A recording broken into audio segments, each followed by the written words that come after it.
Hi, good evening or good morning, good afternoon, whichever time you're watching this.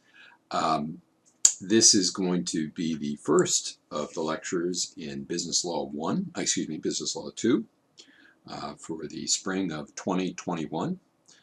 And I assume if you're here, you're in the class. Now, we will have gone over a little bit of material before I started to talk about this if you actually attended the team meeting. So typically I like these lectures to run somewhere around a half an hour to 50 minutes. A little bit shorter for some material, a little bit longer for others. This one will be a little bit shorter because I will have spent some time, since it's our first class meeting, introducing this class. So we're going to be talking today about the function and the creation of negotiable instruments, which is a pretty important overall topic.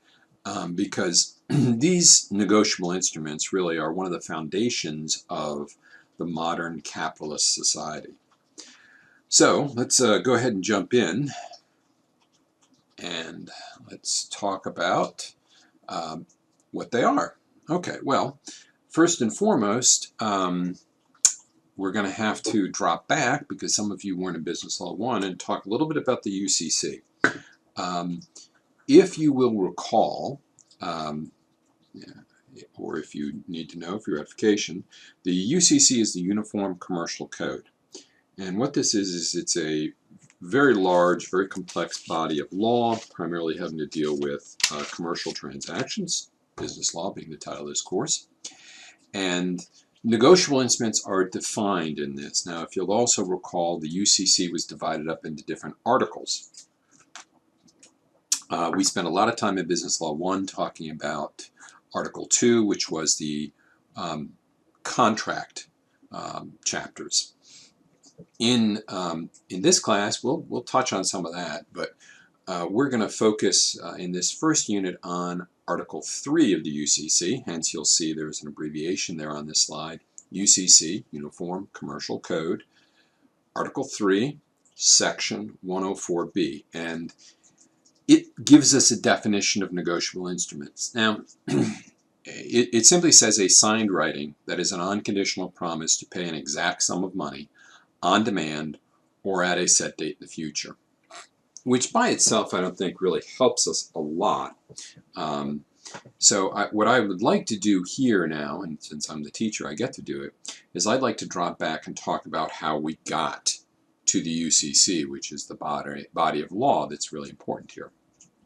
Okay, so here's the problem. Just like the common law, which is largely responsible for the creation of the modern criminal law and much of the modern civil law, the development of the rules about negotiable instruments really started in the Middle Ages. And in the Middle Ages, when business was buying and selling, pretty much, particularly in the early Middle Ages, the only option was to use precious metal. So we're looking at gold and silver primarily, some copper. The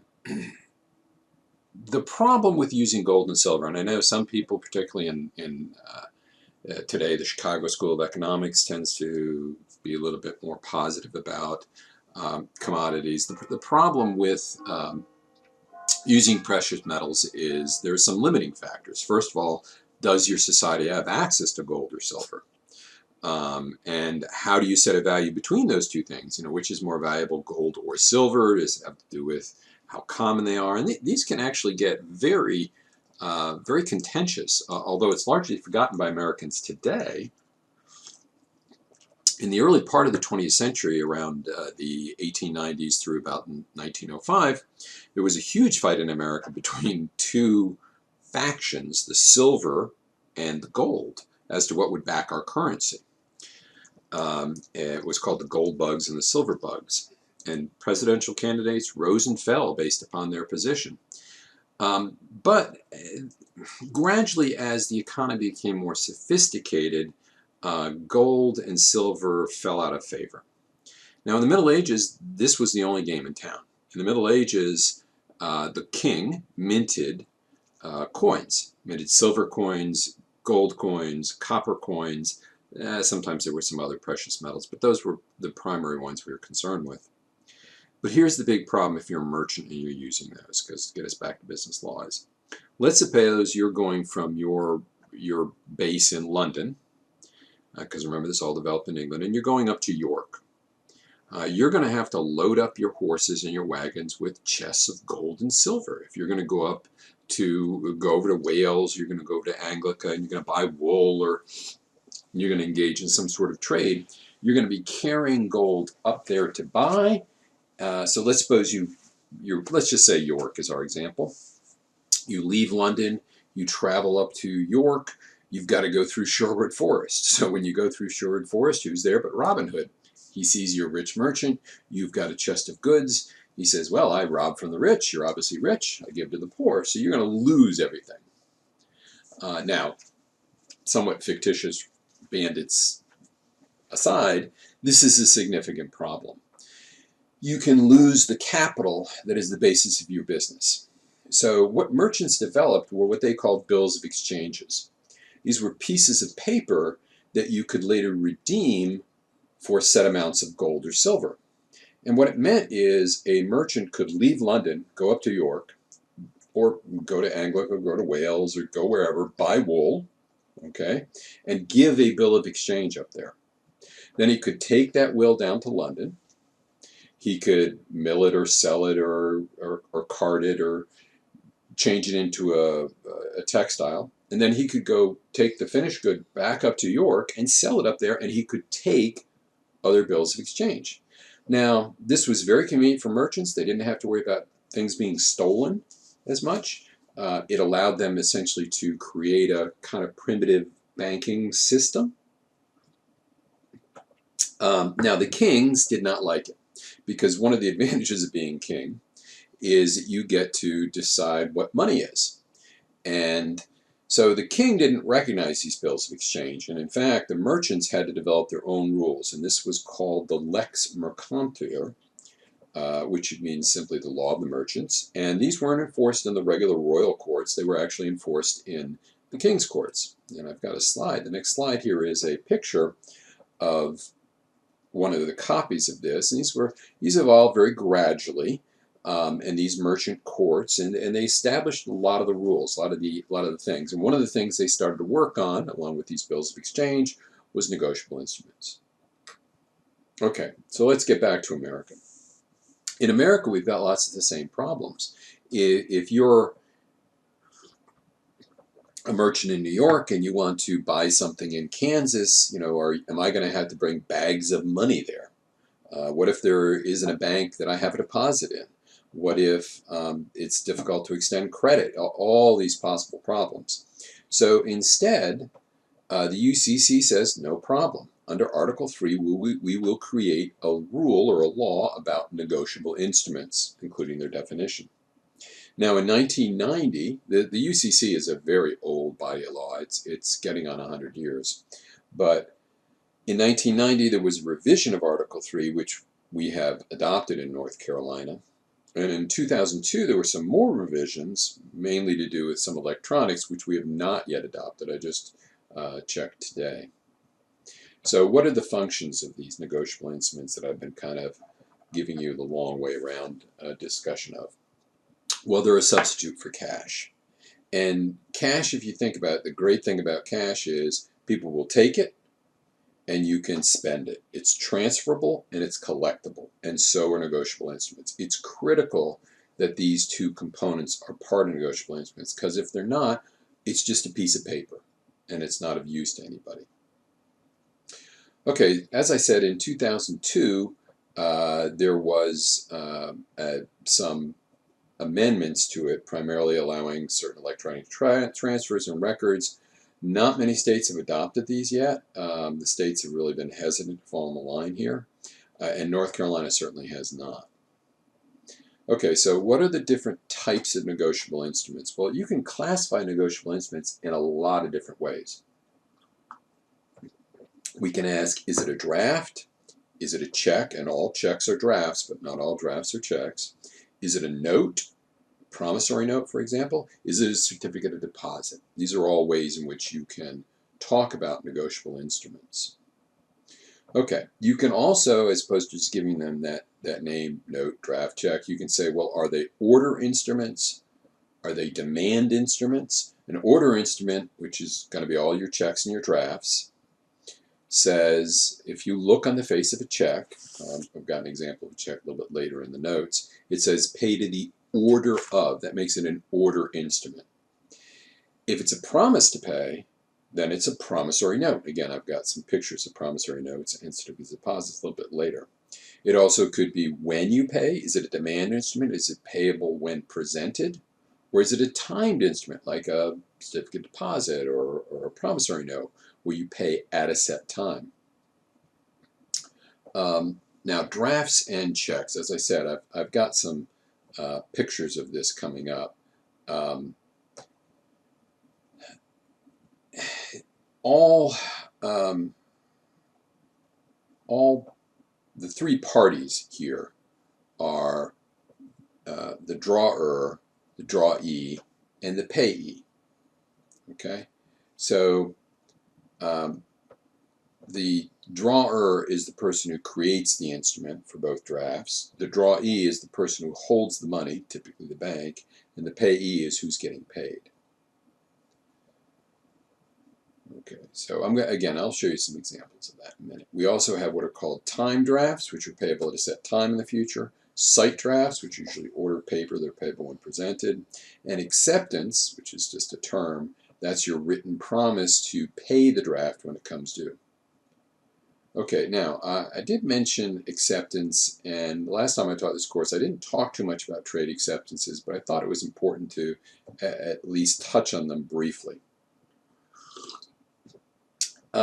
Unless you're, pretty much this is limited to the merchant community, people who buy and sell, order inventory. You're not going to see this commonly between individuals, but a trade acceptance is a type of draft.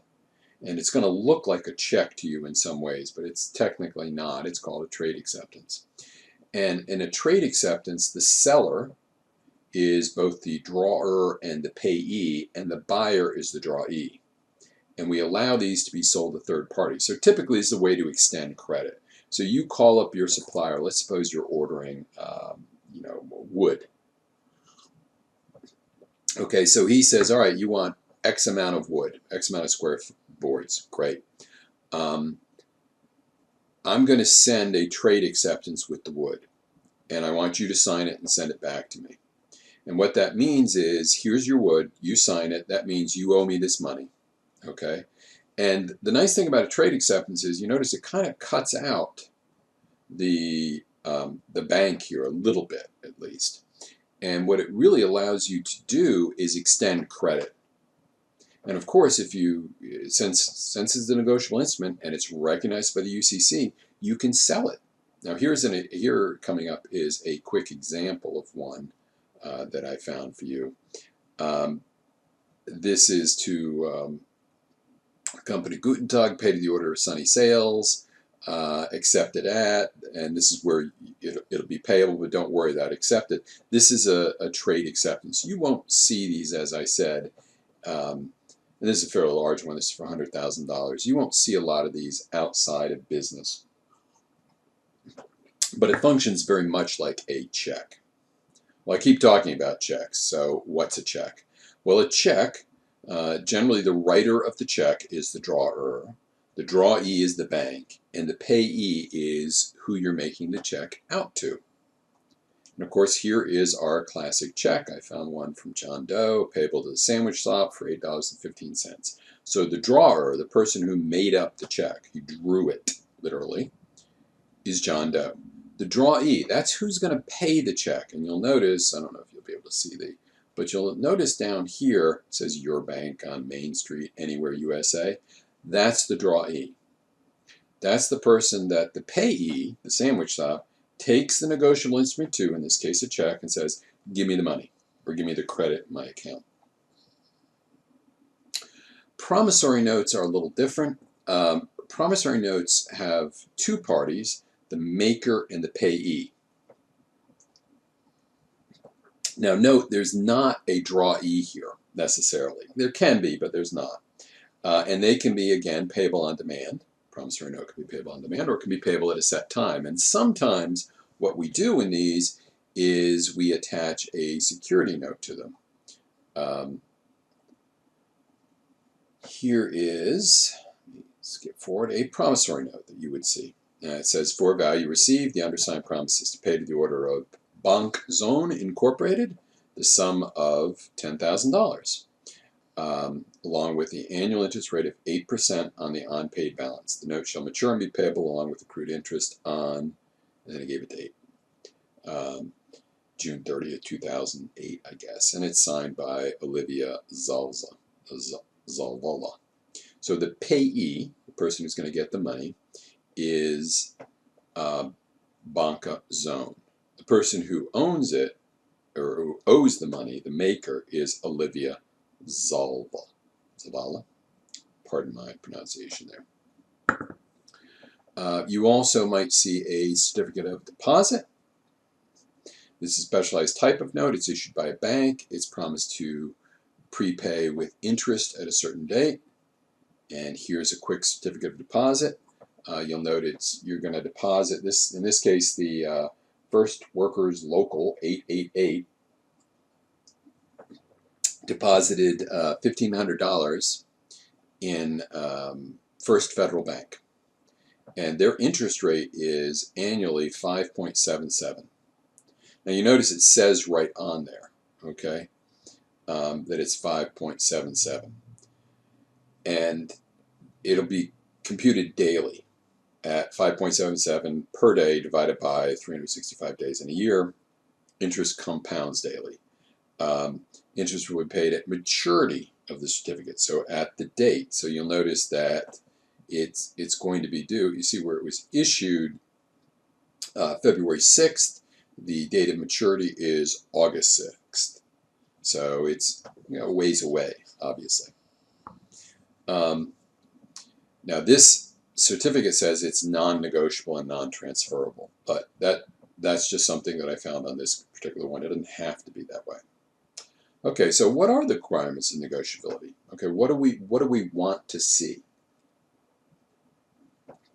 We're going to go through each of these one at a time, but it needs to be a negotiable instrument written, signed, unconditional, fixed sum of money, payable on demand, or at a set time, payable to order or to bearer, unless, again, it's check. Okay, so written. Again, we're going to start referring to a little bit here the UCC. The UCC says it must be a written piece of paper, and this is going to get us into that electronics that we were talking about a little bit earlier. There's no such thing as an oral negotiable instrument. Now, in order to be deemed to be written, it must have some degree of permanence, not naturally destroyable. So you couldn't write it in the sand, because the sand's going to blow away. But you write on a piece of paper, and obviously a piece of paper is destroyable, but we say it has a degree of permanence. And it's got to be portable. Got to be able to move it. So if I carved IOU, I wouldn't use an IOU, if I carved a negotiable instrument inside of a mountain, it's not a negotiable instrument because you can't move the mountain. Signed. We've got to have this. This is UCC 3-103, subsection A, subsection 3. It says if it's a note, promissory note, or certificate of deposit, it's got to be signed by the maker. If it's a draft or a check, should be or there. My apologies for the spelling. Remember, all checks are drafts, but not all drafts are checks. Trade acceptance is a type of draft, for example. It's got to be signed by the drawer. Now, obviously, agents can sign for you. And sometimes we have checks that are issued with symbols, by stamp, by machine. That's okay.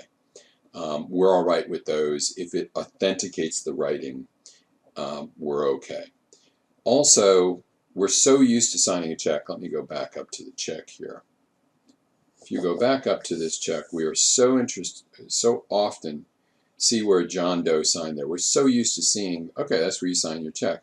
Well, if John Doe signed it over here in the memo line, it's okay. It's not going to affect the negotiability of the check. It can be signed at any location. Now, the next requirement is it has to be an unconditional promise. or order to pay. So, again, a promise or order, an affirmative, express, clear promise. So mere acknowledgement of debt here, not going to be enough. So here's a quick example. If I gave you an IOU, it says, I owe you $500. Is that a negotiable instrument? The answer is no, because it's just saying that I owe you the money. It doesn't say, I will pay you $500. It doesn't say, pay to the order of you $500. So IOUs are not promissory notes. It's got to be unconditional. One of the things that we don't want is, I don't want a piece of paper that says, I will pay you $500 if you paint my house. Because that's essentially a contract. And we don't know if the house got painted. We don't know, so forget it. You can't tie it to an act. You can't have an express condition to payment. You can't make it subject to another writing. You can't put rights or obligations with respect to a promise in another writing. Now, you can refer to, you can say this check is being issued for buying a car. This check is being issued in that memo line, for example, for a sandwich. You can be payable out of a specific fund. For example, the check can say the drawee has got to be the First National Bank. Notes, so promissory notes, can be secured by a mortgage or a statement that it's there. So you can mention the mortgage, you can mention the collateral, and that can be important. Fixed amount of money. We want it payable in money. We want to know. So you must be able to figure out from looking at the face of the instrument or some sort of easily obtained information how much you owe. So let's go back here on this, if you would. Let's go back up to this certificate deposit. Now you notice it says they deposited $1,500 and they're getting 5.77. It doesn't tell them on August 6th, this is the amount of money you're going to get. Because what it says is, we'll calculate this when you cash it based upon 5.77. So if this certificate deposit was cashed early or this certificate deposit was cashed late, you'd have to calculate. So you don't know necessarily the exact amount of money that the bank's going to have to give back to the Factory Workers Local 888. But you can calculate it. You can figure it out once you know the day they're going to cash it. That makes it still a negotiable instrument. Okay.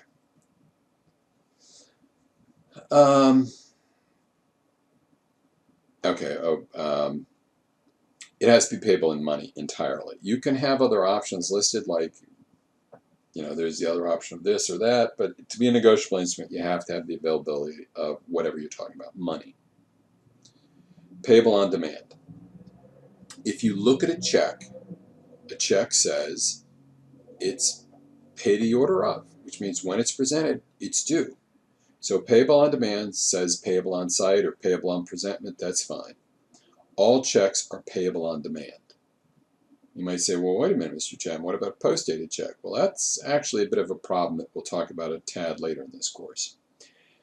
It can be payable at a definite time. Remember, if we go back to that promissory note, it says this is due at this date. So you set the date on the instrument.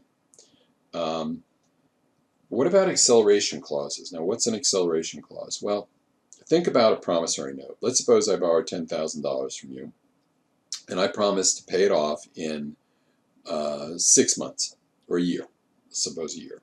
And I promised that I would pay you, I'm going to pay you at least $1,000 a month to pay it off plus interest. Well, if I missed the first month's payment, technically the amount of money I owe you is only that $1,000. It's not the other $9,000. But you haven't paid any of it. So I might say, well, I want my money now. So you can accelerate it. If there are future payments that you are in default of the first one, you can collect the whole amount. That's an acceleration clause. It means that if you borrow $100,000 and stop making payments, you owe the whole $100,000, not just the payments you missed. There can be extension clauses, but not at the option of the maker, only at the option of the holder. Payable to order. Now, most checks say order, pay to the order of. Order instruments have to identify the person with some certainty, so you can require an endorsement. Usually what's going to happen is, if pay to the order John Doe, you flip the check over, you sign in the back John Doe. Now, bearer doesn't identify anybody. And bearer means it can be created under UCC 3-109 sub 1. You simply write pay to cash. That's a bearer instrument. That means that if I find that piece of paper, I can take it to a bank and cash it. If I say pay to the order of cash, if I say to pay to bearer, if I say to pay to John Doe or to bearer, if I say pay to order or to bearer, that's good enough. All of those create bearer instruments, which just means it's not payable to a specific person. It's essentially much closer to cash. What things don't impact negotiability? Leaving off a date. Dates aren't critical. If you leave off the date on a regular check, it doesn't impact it. If you post date a check, so if you write it, suppose you have a check and you date the check for June 2021, and it's now January 2021. That doesn't affect its negotiability. Ante-date a check. If you predate it, if I date a check right now in January for June 2020, 6 months ago, what about if there's a conflict between what was typed on the check, what was printed on the check, or what was handwritten? Well, handwriting always controls. Also, words always control over figures. So if you have a check that says, pay the order of John Doe, and then it writes out in English $700, and then when you come to the little box to the right where it says, where you're supposed to write the Arabic numerals, how much you owe, you didn't write 700, you wrote 7,000. Now that person takes that check and goes to turn it in. How much is he entitled to? 700. Because words are deemed to be less likely to be an error than numbers. If it says payable with interest but it doesn't give a rate, it can be by a statutory rate, but you're flirting with non-negotiability there. Also, if you put non-negotiable on it, okay, it won't make it a non-negotiable note if it's a check, but all those others, the example I showed you, they will. And you may want to do that for these kind of specialty things. Okay, that's about a half an hour. It's a little bit shorter than our usual one, but like I said, we spent some time, hopefully tonight, going over some details of the class. All right, whenever you're ready, you can go on to the next chapter.